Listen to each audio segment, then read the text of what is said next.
రెండవ దినవృత్తాంతముల గ్రంథము 16వ అధ్యాయము 7 నుండి 10 వచనం.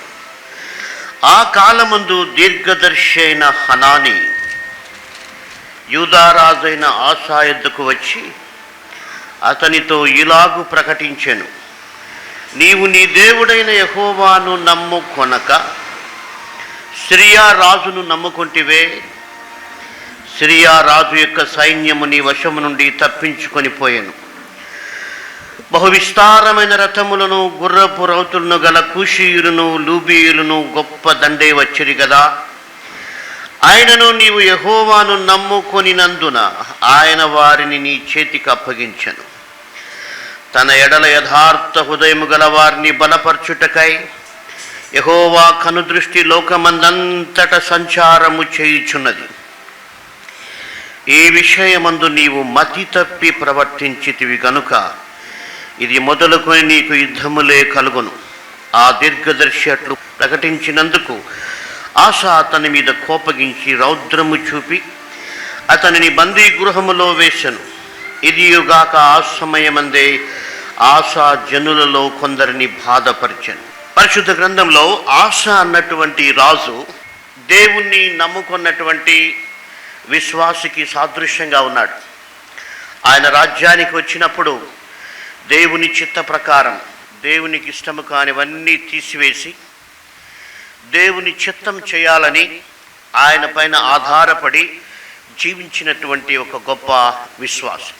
గమనించండి, ఈ లోకంలో కూడా యేసు ప్రభు నమ్మినటువంటి ప్రతి బిడ్డ కూడా అలాగే ఉంటాడు. ఏంటి? ప్రభు నమ్మినప్పుడు దేవాన్ని ఇంకా నీ కొరకు జీవించాలి, నీ చిత్తం చేయాలి, నిన్ను మహింపరచాలి అని ఒక ఆశను ప్రతి విశ్వాసి కలిగి ఉంటాడు. ఆశ కూడా అలాగే కలిగి ఉండి తన జీవితంలో గొప్ప కార్యాలు చూశాడు.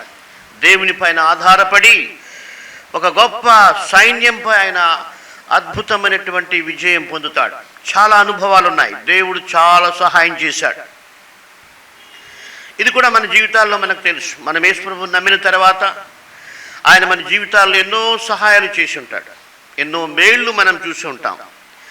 అయితే ఇక్కడ మనం చదువుకున్న వాక్య భాగంలో ఆసా మతి తప్పి ప్రవర్తించినాడు.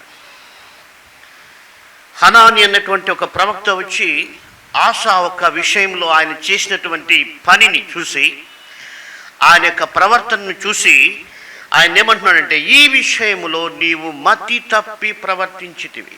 అంటే ఇక్కడ అర్థం ఏంటంటే, ఎంత గొప్ప విశ్వాసి అయినా, ఎంత గొప్ప సేవకుడైనా, ఎంత సీనియారిటీ ఉన్నా, ఎన్ని కార్యాలు దేవుని కార్యాలు తన జీవితంలో చూసినా మతి తప్పి ప్రవర్తించే ప్రమాదం ఉంది అని మనం గ్రహించాలి. ఇక్కడ ఆశ మతి తప్పి ప్రవర్తించినావని ఒక మెసేజ్ దేవుడు ఆయనకి పంపించాడు. మనం జాగ్రత్తగా చూస్తే ఏంటి ఈయన మతి తప్పి ప్రవర్తించింది? ఆ మాట చాలా హార్ష్గా ఉంది. ఏంటంటే మతి తప్పి ప్రవర్తించడం అంటే ఏంటి? పిచ్చోళ్ళగా నువ్వు చేశావు అని అర్థం. నిజంగా అంత గొప్ప విశ్వాసి, అన్ని గొప్ప కార్యాలు చూసిన వ్యక్తి, ఆయనే అలా చేస్తే మనం కూడా చాలా పనులు అట్లా మతి తప్పి చేసే ప్రమాదం ఉంది. కాబట్టి ఈ ఉదయం మనం దేవుని వాక్యం చూసినట్టయితే మనం పరిశీలించుకుంటే మనము మతి తప్పకుండా జాగ్రత్త పడడానికి వాక్యం ఉపయోగపడుతుంది. ఇక్కడ ఆశ మతి తప్పి చేసిన కార్యం ఏంటంటే, ఆయన పైకి ఒక రాజు వచ్చినప్పుడు, యుద్ధానికి వచ్చినప్పుడు ఈయన ఏం చేశాడంటే, అంతకుముందంతా దేవుణ్ణి నమ్ముకున్నాడు. అంతకుముందు పెద్ద సైన్యం వస్తే, ప్రభా నీవే మాకు దిక్కు, నీవే మాకు సహాయం చేయి అని ప్రార్థన చేశాడు. దేవుడు కూడా సహాయం చేశాడు. అయితే ఈసారి ఏమైందంటే, ఈయన దేవుణ్ణి నమ్ముకొనకుండా సిరియా రాజు యొక్క సైన్యాన్ని నమ్ముకున్నాడు. అది ఆయన పాయింట్అవుట్ చేస్తుంది ప్రవక్త. మనం డీప్గా వెళ్ళకుండా జస్ట్ సింపుల్గా, ఎందుకంటే హాఫ్ అన్ అవర్ టైం కాబట్టి ఇక్కడ ఆయన ఏం అడ్రస్ చేస్తున్నాడంటే, మతి తప్పి ప్రవర్తించేటువంటి ఆ యొక్క కార్యం ఏమిటంటే, నీవు నీ దేవుడైన యెహోవాను నమ్ముకొనక సిరియా రాజును నమ్ముకొంటివే. అది ఆయన మతి తప్పి చేసిన కార్యం. ఇక్కడ మనకు అర్థమయ్యేది ఏంటంటే, దేవుని నమ్ముకొనకుండా మనుష్యులను నమ్ముకున్నా, లేక వేరే సిద్ధాంతాలను నమ్ముకున్నా, లేక వేరే పరిస్థితుల్ని మనం నమ్ముకున్నా, బైబిల్ ఏం చెప్తుందంటే నీవు మతి తప్పి ప్రవర్తిస్తున్నావు అని అడ్రస్ చేయబడింది. దేవుని యొక్క కృపను మనం చూసి, దేవుని యొక్క నమ్మకత్వాన్ని మన జీవితాల్లో బాగా గుర్తెరిగి, కొన్నిసార్లు ఏం చేస్తామంటే మనుషుల్ని నమ్ముకుంటాం, కొన్నిసార్లు కొన్ని సంస్థలు నమ్ముకుంటాం, లేకపోతే కొన్నిసార్లు రాజకీయ నాయకుల్ని నమ్ముకుంటాం, కొన్నిసార్లు ఇంకోటి. ఏమైనా ఒకటేంటంటే దేవుణ్ణి తప్ప వేరే ఏం నమ్ముకున్నా అది మతి తప్పి ప్రవర్తించినట్లు అని మనం ఈరోజు గుర్తుపెట్టుకోవాలి. అయితే ఆశ అలా అనుకోలేదు, తను బాగా తెలివిగా చేస్తున్నా అనుకున్నాడు. చూడండి ఎంత డిఫరెన్స్ ఉందో. ఆశ ఏం చేశాడంటే, ఈ యుద్ధానికి వీళ్ళు వచ్చారు, మనం ఎందుకంత కష్టపడాలని ఆ సిరియా రాజుని పిలిచి, అయ్యా నేను నీకు డబ్బులు ఇస్తాను, నువ్వు వచ్చి నాకు హెల్ప్ చేయమన్నాడు. సో ఆశ ఈ పని చేసేటప్పుడు తనేమనుకుంటున్నాడంటే, నేను చాలా తెలివిగా చేస్తున్నాను, చాలా సింపుల్గా ప్రాబ్లమ్ని సాల్వ్ చేసుకోవడానికి ఒక స్ట్రాటజీ నేను కలిగి ఉన్నానని ఆయన అనుకుంటుంటే, దేవుడు ఏం చెప్తున్నాడంటే నీవు మతి తప్పి ప్రవర్తిస్తున్నావు. చాలాసార్లు మన జీవితాల్లో ఇలాగే ఉంటుంది. మనం ఏదో చాలా సరిగ్గా చేస్తాం అనుకుంటుంటే దేవుని వాక్యం ఏం చెప్తుందంటే no you have done wrong. మన మనస్సును నమ్ముకుంటే బుద్ధిహీనుడని బైబిల్ చెప్తుంది. అది ఎప్పుడు చెప్తుంటాను నేను. అందుకని నా మనసును నేను ఎప్పుడు నమ్ముకోను. ఆమెతో 28వ అధ్యాయం 26వ వచనం, తన మనస్సును నమ్ముకున్నవాడు బుద్ధిహీనుడు, జ్ఞానముగా ప్రవర్తించువాడు తప్పించుకొను. కాబట్టి ఇక్కడ ఆశ ఏం చేస్తాడంటే తన మనస్సును నమ్ముకున్నాడు, అంతకుముందు దేవుని నమ్ముకున్నాడు, అంతకుముందు దైవ జ్ఞానాన్ని నమ్ముకున్నాడు. అందుకే అద్భుతమైన విజయం పొందాడు. తనకంటే విస్తారమైనటువంటి సైన్యం తన ఎదుటికి వచ్చినప్పటికి కూడా అద్భుతంగా దేవుడు అతనికి విజయము ఇచ్చాడు. ఈసారి తన మనస్సును నమ్ముకుంటున్నాడు. అందుకే దేవుడు అతను అంటున్నాడు, నువ్వు మతి తప్పి ప్రవర్తించినావు. నేను ఈ ప్యాసేజ్ చదివినప్పుడు, ప్రభా నీవు ఎప్పుడు కూడా నాకు ఇలా చెప్పకుండా బతికేట్టుకు నాకు సహాయం చేయి, నేను మతి తప్పి ప్రవర్తించకూడదు. అంటే దాని అర్థం ఏంటంటే నేను నీ వాక్యానికి అతీతంగా ఏమీ చేయకుండా నాకు సహాయం చేయి. నేను వైజ్ అనుకుంటే కొన్నిసార్లు అది నీ దృష్టికి బుద్ధిహీనత. ఇక్కడ మనం చూస్తే ఈయన ప్రవర్తన చూస్తాం. ఈయన ఏం చేశాడంటే మతి తప్పి ప్రవర్తించినటువంటి ఈ గొప్ప విశ్వాసి, నేను ఆశ అనుకుంటా, విశ్వాసం అంటే మనం అందరూ విశ్వాసులు కాబట్టి మనకు వర్తించేట్టుగా, దేవుణ్ణి నమ్ముకొనకుండా లోకాన్ని నమ్ముకొని దేవుని చేత మతి తప్పి ప్రవర్తించితివి అనిపించుకున్నాడు. అయితే ఈయన ప్రవర్తన ఇంకా ఎలా ఉందంటే, దేవుడు ఆ విధంగా చెప్పినప్పుడు ఈయన రియాక్షన్ ఎలా ఉందో చూడండి. 10వ వచనం మంది కూడా అలాగే ఉంటుంది. అందుకనే దీన్ని కొంచెం ఎక్స్ప్లెయిన్ చేస్తా ఉన్నాను. ప్రవక్త వచ్చి చెప్పాడు ఇతనికి, నువ్వు మతి తప్పి ప్రవర్తించావు. దాని కంటిన్యూషన్ 10వ వచనం, ఆ దీర్ఘదర్శి అట్లు ప్రకటించినందుకు ఆశ అతని మీద కోపగించి రౌద్రము చూపి అతనిని బందీగృహములో వేసెను. ఇదియుగాక ఆ సమయమందే ఆశ జనులలో కొందరిని బాధపరిచెను. చూడండి, ఈయన ఎప్పుడైతే దేవునికి వ్యతిరేకం చేశాడో వీడు చెడిపోయి వారి ఇంట్లో ఉండేవాళ్ళని, వారి చుట్టూ ఉన్న ప్రజల్ని బాధపరుస్తూ ఉన్నాడు. చేసింది ఈయన తప్పు, కానీ ఈయనకు కోపం వస్తూ ఉంది. ఎందుకంటే దేవునికి వ్యతిరేకంగా తప్పు చేసిన అందరికీ చాలా కోపం ఎక్కువ. మీకు తెలుసో తెలియదు, ఎక్కువ కోపం ఎవరికన్నా ఉంటే అదేదో కొంచెం రిలేషన్షిప్ దేవునితో సరిగా లేనట్టే. ఈయనకి చాలా కోపం వచ్చింది. అక్కడ యాక్చువల్గా ఆయన ఏం చేయాలా?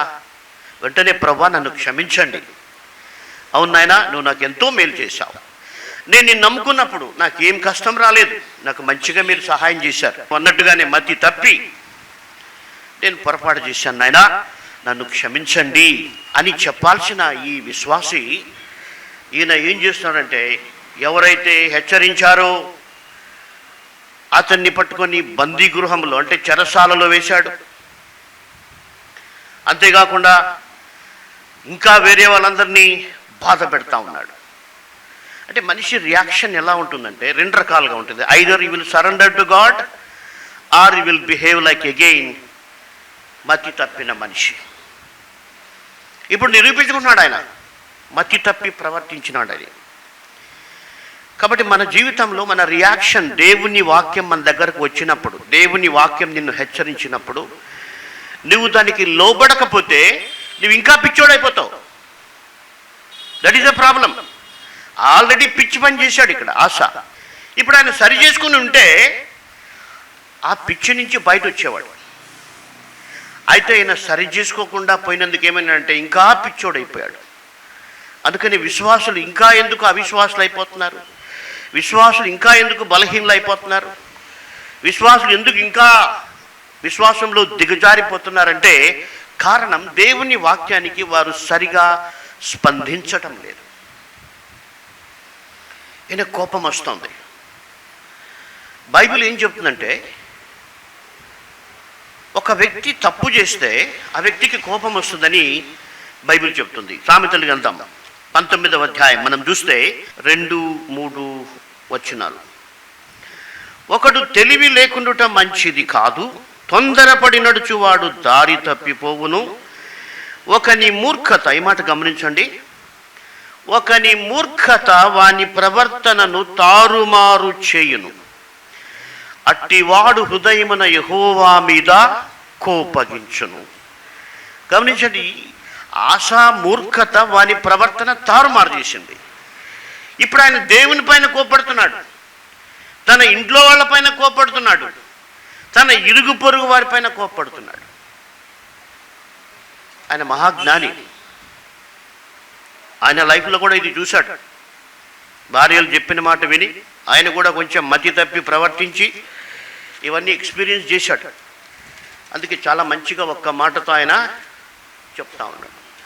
ఒకడు పొరపాటు చేసి దానివల్ల వచ్చేటువంటి కాన్సిక్వెన్స్ పశ్చాత్తాపడకుండా దేవుని పైన కోపపడతాడు. కాబట్టి మన జీవితంలో మనం బాగా గుర్తుపెట్టుకోవాలి, మనము మతి తప్పి ప్రవర్తించేవారుగా ఉండకుండా జాగ్రత్త పడాలి. గమనించండి, ఎప్పుడు మతి తప్పి ప్రవర్తించాడు అంటే దేవునికి స్థానము ఇవ్వనప్పుడు. నేను అనుకుంటాను యేసు ప్రభువుని నమ్మని, ఆయన వాక్యానికి లోబడని ప్రతివాడు మతి తప్పినవాడే, ప్రతివాడు పిచ్చోడే. ఎందుకంటే వాడు ఏం చేస్తున్నాడో తెలియదు, ఎక్కడ పోతున్నాడు. అది పిచ్చోని యాటిట్యూడ్ ఏంటంటే వాడు ఏం చేస్తాడో వాడికి తెలియదు, పిచ్చి పిచ్చిగా చేస్తాడు, ఏదేదో చేస్తూ ఉంటాడు. అటువంటి వాడిని పిచ్చోడు అంటాం. సో వాక్యాన్ని పక్కన పెట్టి చేసే విశ్వాసి కూడా అలాంటి ఒక పిచ్చోనితో సమానమని మనం గ్రహించాలి. ఇక్కడ ఆశ పిచ్చోన్లాగా చేశాడు, మతి తప్పి ప్రవర్తించాడు. కాబట్టి పరిశుద్ధ గ్రంథంలో ఇవన్నీ ఎందుకు రాయబడ్డాయంటే మనము వారి ద్వారా మనము జ్ఞానము పొంది మనము తిరిగి ఆ తప్పులు చేయకూడదని పరిశుద్ధాత్మ దేవుడు ఈ సంఘటనలు రాయించాడని మనకు తెలుసు. కాబట్టి ఇప్పుడు మనం మతి తప్పి ప్రవర్తించకుండా ఉండాలంటే దేవుని వాక్యాన్ని ఎప్పుడు కూడా మనం అతిక్రమించకూడదు. ఇంకోటి మనం చూస్తే ఈజ్ డూయింగ్ మల్టిపుల్ మిస్టేక్స్. అంటే ఆయన మొదటిసారి తప్పు చేశాడు, ఓకే, దేవుణ్ణి నమ్మకుండా ఎవడు సిరియారాజుని నమ్ముకున్నాడు, పొరపాటు చేశాడు. బట్ ఇక్కడ మళ్ళీ ఏం చేస్తున్నాడు, మళ్ళీ పొరపాటు. అంటే ఏంటి, మళ్ళీ ఆమె సరి చేసిన వ్యక్తిని కొట్టి జైల్లో వేయడం, చుట్టుపక్కలని కొట్టడం, తిట్టడం, మల్టిపుల్ మిస్టేక్స్. సో ఇక్కడ నా థాట్ ఏంటంటే ఎవరైనా దేవుని వాక్యానికి వ్యతిరేకంగా ఏదన్నా ఒక చిన్న పొరపాటు చేస్తే దాన్ని ఇంకా ఇంకా ఇంకా ఇంకా ఇంకా అలాగే ఎక్కువ చేస్తూనే పోతూ ఉంటారు. They will do multiple mistakes. ఇక్కడ మల్టిపుల్ మిస్టేక్స్ చేస్తూ ఉన్నాడు. చాలా ఇంట్రెస్టింగ్ థింగ్ ఏంటంటే ఏదేను తోటలో తినవద్దన్నటువంటి పండును ఆమె తిని ఆదాముకి ఇచ్చినప్పుడు ఆ పండు తింటేనే ఆ ప్రభావం అతనికి తెలిసిపోయింది కదా. మనం ఏ పండు తిన్నా మనకి దాని టేస్ట్ తెలిసిపోద్ది. పండు తిన్న వెంటనే దేవుడు చెప్పినట్టుగా వాళ్ళకు ఉన్నటువంటి ఆ యొక్క ధన్యత పోయింది. అయితే అక్కడ మళ్ళీ మీరు చదవండి, ఆదాము కొన్ని పళ్ళు తిన్నాడంట. అంటే ఒక్క పండు తినలేదు, కొన్ని పండ్లు తిన్నాడు. అంటే తప్పు చేసేవాడు ఒకటి చేయడు, కొన్ని చేస్తాడు, మళ్ళా ఎన్నో చేస్తాడు, మళ్ళీ అన్నీ చేస్తాడు. అది కాబట్టి ఒక్కసారి దేవుని వాక్యానికి అతీతంగా మనం జీవించడానికి అలవాటు పడితే లైఫ్ చాలా టెరిబుల్ అయిపోతుంది. అయితే సైతాన్ ఏం చెప్తుందంటే, ఇది ఒక్కటే కదా పర్లేదులే, కొంచెమే కదా పర్లేదులే అంటాడు. కానీ అక్కడి నుంచి స్టార్ట్ అయిపోతాయి, లైఫ్ చాలా టెరిబుల్ అయిపోతాయి. ఇక్కడ ఆశ మల్టిపుల్ మిస్టేక్స్ చేస్తూ ఉన్నాడు. కాబట్టి మన జీవితంలో మనం ఏదైనా పొరపాటు చేస్తే వెంటనే దేవుని వాక్యం దగ్గరికి తిరిగి రావాలి. రాకపోతే ప్రమాదం ఏంటంటే చాలా దూరం వెళ్ళిపోతాం. ఒక వారం చర్చికి రాలేదు, ఏదో పని ఉండి ఓకే మళ్ళీ అడ్జస్ట్ చేసుకోవాలి. లేదనుకో అంతే, వారాలు అయిపోతే నెలలు అయిపోతాయి. కొన్ని నెలల నుంచి చర్చికి రాని వాళ్ళు ఉన్నారు, ఎందుకంటే అలవాటు పడిపోయారు. మతి తప్పకుండా ప్రవర్తింపచేసేది దేవుని వాక్యం. దాన్ని మనం వదిలిపెడితే ఇంకా మనకు మందేముంది, ఏమీ లేదు. చాలా పిచ్చోళ్ళు అయిపోతాం. అవ్వకు మతి తప్పింది. అరే దేవుడు అంతగా చెప్పాడు, తినొద్దని ఖచ్చితంగా చెప్పాడు. ఆ విషయము ఆమె మతికి బాగా తెలుసు. అంటే ఆడోళ్ళకి అన్నీ బాగా గుర్తుంటాయి, ఎందుకంటే శ్రీమతి అని ఎందుకు పేరు పెట్టారు నాకు తెలియదు తెలుగులో. అంటే వాళ్ళ మతికి అంత జ్ఞానం ఉందో నాకు తెలియదు, కానీ వాళ్ళకి చాలా జ్ఞానం ఉంది. శ్రీమతి మంచి జ్ఞానం ఉన్న ఆమెకు మతి తప్పిపోయింది, మామూలు స్త్రీలాగా అయిపోయింది. ఆమె దేవుని వాక్యం వినింది, అయితే మతి తప్పి ఆమె ప్రవర్తించింది. ఆమె తప్పిపోయి మళ్ళీ ఇక్కడ చూసారా మల్టిపుల్ మిస్టేక్స్. వాళ్ళు తప్పు చేసి ఇంకోటి తప్పు చేయించి చుట్టూ ఉన్న వాళ్ళతో తప్పు చేయించి, ఇది మతి తప్పితే జరిగే పరిస్థితి. విచిత్రం ఏంటంటే ఈ లోకంలో మతి తప్పిన వాళ్ళని చూస్తే మనం కూడా జాగ్రత్తగా పడతాం కదా. వాడు ఎవడో పిచ్చోడు అక్కడ రాళ్ళు ఇస్తున్నాడంటే జాగ్రత్తగా ఈ పక్క నుంచి వెళ్ళిపోతాం. కానీ మతి తప్పిన విశ్వాసులతో మట్టుకు చాలా క్లోజ్గా ఉంటాం. అది చాలా తప్పు. మతి తప్పినోడుతూ ఉంటే నీకు కూడా మతి తప్పిపోతుంది. అందుకనికే మరి పౌలు రాశాడు, వాక్య ప్రకారము జీవించని వ్యక్తులతో మీరు విముఖులై ఉండమని చెప్పాడు. గతంలో మాట చెప్పాడు. కాబట్టి మతి తప్పకుండా ఉండాలంటే ఏం చేయాలి? నేను స్టడీ చేశాను. What is the problem in the garden of Eden? వాక్యం తెలుసు, విన్నది, చెవుల్లో విన్నది, మనసులో పెట్టుకునింది, అయితే హృదయంలో పెట్టుకోలేదు. మనసుకి హృదయానికి కొంచెమే తేడా ఉంది.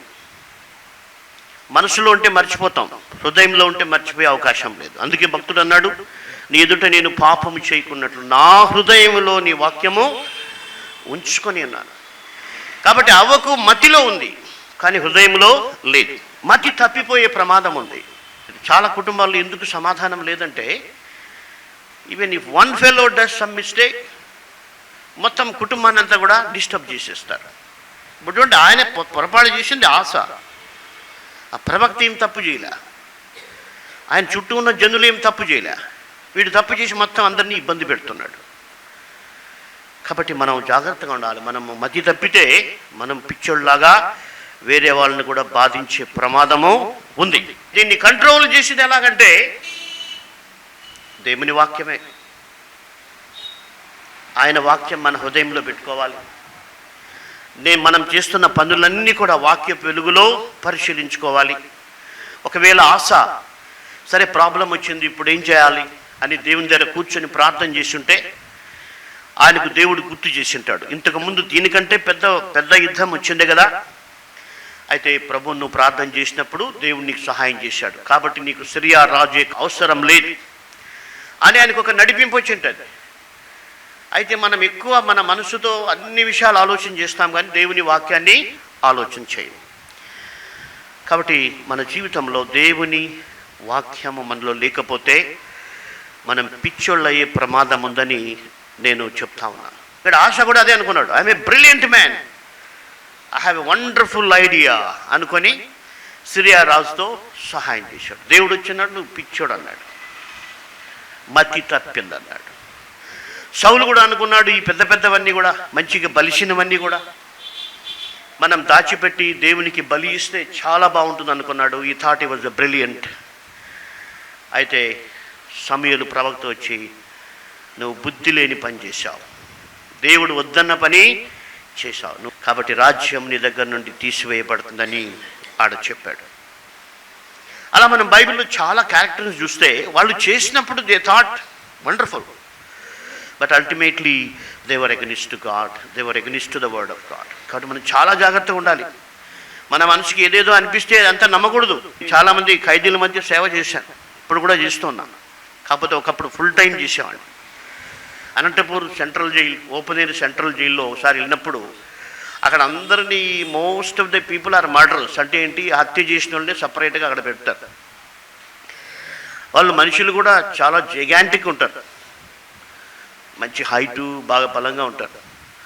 సో వాళ్ళకి వెళ్ళి నేను సువార్త చెప్పినప్పుడు వాళ్ళు ఏం చెప్పారంటే, ఏదో సార్ బుద్ధి లేక వాడిని చంపేశాను, నా యవ్వన కాలం అంతా ఇక్కడే గడిచిపోతుంది, నా జీవితం ఇక్కడే గడిచిపోతుంది, ఏదో రోషానికి కోపానికి అవకాశం ఇచ్చాను, వాడైతే చచ్చిపోయినాడు, నేనైతే ఇక్కడ సస్తా బతుకుతూ ఉండా, పొరపాటు చేశాను సార్, బుద్ధి తప్పి చేశాను అంటున్నాడు.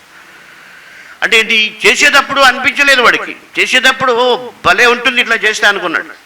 బట్ అల్టిమేట్గా చేసిన తర్వాత ఎందుకు చేశారో అనిపిస్తుంది.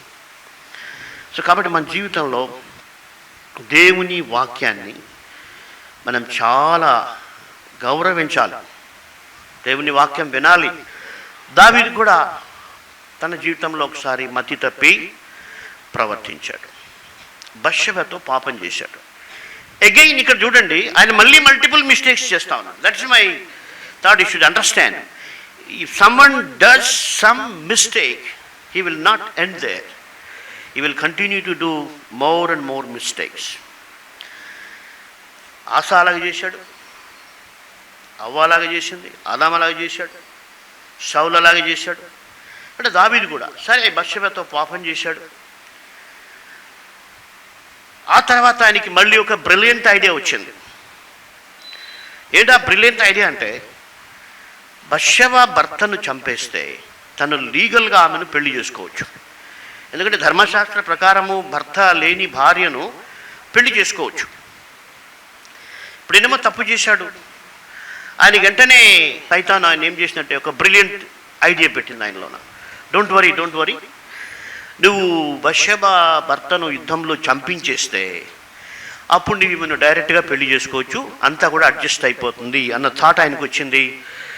ఆల్రెడీ ఒకసారి మతి తప్పాడు. ఆ మతి తప్పినప్పుడు ఇప్పుడు ఇంకా మతి తప్పి ఒక నిర్దోషి అయినటువంటి, ఒక నమ్మకమైనటువంటి ఒక సైనికుడిని యుద్ధంలో ఆయన చంపించాడు. అంటే ఒక తప్పు చేస్తే మళ్ళీ ఇంకో తప్పు. అయితే దావీదులో ఉన్న గొప్పతనం ఏంటంటే, అక్కడ ప్రవక్త వచ్చి ఆ మనిషి నీవే అన్నప్పుడు ఆయన సింహాసనం దిగి నేను తప్పు చేశాను ఆయన ఒప్పుకున్నాడు. హల్లెలూయా. ఇక్కడ ఆస నువ్వు తప్పు చేసినావని చెప్పిన ప్రవక్తను పట్టుకొని జైల్లో వేసి వాడిని హింసించి చుట్టూ ఉండే వాళ్ళని హింసించాడు. అయితే దావీదు అలా చేయకుండా ఆయన సింహాసనం దిగి నేను పాపినని ఒప్పుకున్నాడు. అక్కడేమైంది, ఇంకా ఆయన జీవితంలో మళ్ళీ ఎప్పుడూ మతి తప్పి ప్రవర్తించలేదు. Hallelujah. There ends the issue. అలా కాకుండా మనం సమర్పించుకుంటూ అది ఇది చెప్పుకుంటూ ఉంటే లైఫ్ లాంగ్ మతి తప్పే ప్రవర్తిస్తాం. సో కన్క్లూషన్ ఏమిటంటే, దావీదుకు రియలైజేషన్ వచ్చింది. వచ్చి ఆయన రెండు విషయాలు దేవుని దగ్గర ప్రార్థన చేశాడు. 51వ కీర్తనలో 11వ వచనం ఆయన అన్నాడు, నీ పరిశుద్ధాత్మను నా యుద్ధ నుండి తీసివేయకం, నీ సన్నిధిలో నుండి నన్ను త్రోసివేయకము. ఆయనకు అర్థమైంది, నేను పరిశుద్ధాత్మ లేకపోతే పిచ్చోళ్ళలాగా చేస్తాను. దేవుని నడిపింపు నాకు, ఆయన సన్నిధిని నేను గడపకపోతే నేను మతి తప్పి ప్రవర్తిస్తాను. ఆయన అనుకుని దేవుని దగ్గర ఆయన మనవి చేశాడు, దేవాన్ని పరిశుద్ధాత్మను నా యుద్ధ నుండి తీసివేయద్దు, నీ సన్నిధిని నా యుద్ధ నుండి తీసివేయద్దు. సో గమనించండి, ఒక చిన్న ఎగ్జాంపుల్ చెప్తాను, అంటే ఒక చిన్న సూచన చెప్తాను. నువ్వు దేవుని సన్నిధిలో ఉండకుండా, చేయాల్సినంత ప్రార్థన చేయకుండా ఉన్నావంటే నీకెక్కడో మతి తప్పినట్టే, గ్యారంటీ. నువ్వు చదవాల్సినంత దేవుని వాక్యం చదవకపోయినా, నీవు చేయాల్సినంత ప్రార్థన చేయకపోయినా నీకెక్కడో మతి తప్పింది. దావీదు తెలుసుకున్నాడు. అందుకొరకే అన్నాడు, ప్రభా నీ సన్నిధి నుండి నన్ను త్రోసివేయదు నాయన, నీ పరిశుద్ధాత్మను నా ఇద్దరి నుండి తీసివేయ. అయితే చాలామందికి తెలియని వాక్యం ఏంటంటే 119వ కీర్తనలో చాలామందికి పరిశుద్ధాత్మ గురించి మాట్లాడతారు. అయితే ఈ వాక్యం వారికి తెలియదు. 119:43లో ఆయన అంటున్నాడు, నా నోట నుండి సత్యవాక్యమును ఏమాత్రమును తీసివేయకు, నీ న్యాయ విధుల మీద నేను ఆశ నిలిపి ఉన్నాను. నా నోట నుండి సత్యవాక్యమును ఏమాత్రము కూడా తీసివేయదు. గమనించండి, దేవుని వాక్యం మన దగ్గర నుంచి తీసివేయబడినా, పరిశుద్ధాత్మ మన దగ్గర నుండి తీసివేయబడినా, దేవుని సన్నిధిలో మనం ప్రార్థన చేయకపోయినా మనమందరూ పిచ్చోళ్ళు అయిపోతాం, మతి తప్పి ప్రవర్తిస్తాం. కాబట్టి మనం దేవుని ప్రేయర్ చేయాలి, ప్రభువా నేను మతి తప్పితే వెంటనే మీ వాక్య వెలుగులో నన్ను సరి చేసుకోవడానికి నాకు సహాయం చేయండి. మళ్ళీ మల్టిపుల్ మిస్టేక్స్ చేయకుండా నాకు సహాయం చేయండి. నీ వాక్యం నేను ధ్యానించాలి, చదవాలి, నా హృదయంలో పెట్టుకోవాలి. అది నా దగ్గర నుండి తీసివేయబడితే నేను మతి తప్పి ప్రవర్తించే ప్రమాదం ఉందని ఈరోజు నేను తెలుసుకున్నాను. చదవాల్సినంత బైబిల్ చదవకపోయినా, చేయాల్సినంత ప్రార్థన చేయకపోయినా నేను మతి తప్పి ప్రవర్తిస్తానని ఈరోజు నాకు అర్థమైందని మనం దేవుని దగ్గర ఒప్పుకొని ప్రార్థన చేస్తాం. దయగల ప్రభువా మీ గొప్ప నామమును బట్టి మనం స్తుతిస్తూ ఉన్నాం. అవును తండ్రి, ఆశా గొప్ప విశ్వాసి, గొప్ప ఉత్సాహము కలిగిన వ్యక్తి. అయితే తన జీవితంలో మా ప్రభువా మీ వాక్యమును మర్చిపోయి మతి తప్పి ప్రవర్తించాడు. అవును నాయన, ఈరోజు మీరు మాతో మాట్లాడుతున్నారు. నన్ను కాక మీరు దేన్ని నమ్ముకున్నా, నా వాక్యమును తప్ప మరి మీరు దేని యందు నమ్మిక ఇచ్చినా మీరు మతి తప్పి ప్రవర్తించే ప్రమాదం ఉందని మీరు మమ్మల్ని హెచ్చరించారు. అందుకొరకే మేము స్తుతిస్తూ ఉన్నాం. దేవా, మతి తప్పినప్పుడు ఒక తప్పు కాక ఎన్నో తప్పులు చేసే ప్రమాదం ఉందని కూడా మేము చూసాం. దయతో మమ్మల్ని క్షమించండి. మా జీవితాల్లో కూడా మతి తప్పి ప్రవర్తించిన సందర్భాలు ఉన్నాయి. ఒకని మూర్ఖత వాని ప్రవర్తనను తారుమారు చేయును, అట్టివాడు యెహోవా మీద కోపించునని మీ మాట మేము విన్నాం. అవును తండ్రి, నా మూర్ఖత వలన నేను నష్టపోయి నీ పైన కోపపడేటువంటి అలాంటి మనస్సును, అలాంటి స్థితిని నా ఇద్దరి నుండి తీసివేయమని మనవి చేస్తున్నాం. మా ప్రభువా దావీదు భక్తుడు ప్రార్థించినట్టుగా నీ పరిశుద్ధాత్మను మా ఇద్దరి నుండి తీసివేయద్దండి. నా నోటి నుండి సత్యవాక్యమును మాత్రము తీసివేయద్దు ప్రభా. ఎందుకంటే నీ వాక్యము, నీ ఆత్మ మాతో లేకపోతే మతి తప్పి ప్రవర్తిస్తామని విన్నాము. కాబట్టి ఎల్లప్పుడూ మీ వాక్యం చదువుటకు, మీ వాక్యానికి లోబడుటకు, మీకు ఇష్టమైన వారిగా జీవించుటకు మీ మహాకృప మా అందరిపై ఉంచుమని యేసు శక్తిగల నామమున ప్రార్థిస్తున్నాము తండ్రి, ఆమేన్. పాస్టర్ గాలి గంగరాజు గారు రచించిన పుస్తకములు: దేవుని వాక్యముల కంఠాపాఠము, కంప్యూటర్ చెడు చిత్రముల నుండి విడుదల, మరణ భయం నుండి విడుదల, ఆత్మహత్యలకు అంతం ఉన్నదా, 50 ఆత్మీయ సందేశములు, శతకవితలు. మరియు బ్రదర్ జి. డేవిడ్ కర్ణాకర్ గారు రచించిన పుస్తకములు: 300 అనుదిన ప్రార్థనలు, 300 అనుదిన స్తుతియాగములు, బైబిల్లోని జంతువులు మరియు పక్షులు. మరియు ఈ పుస్తకములు ఇంగ్లీష్ భాషలో కూడా లభించును. మా address: the Bible foundation, 6-8-767 SJ Nagar, Tirupati 517507.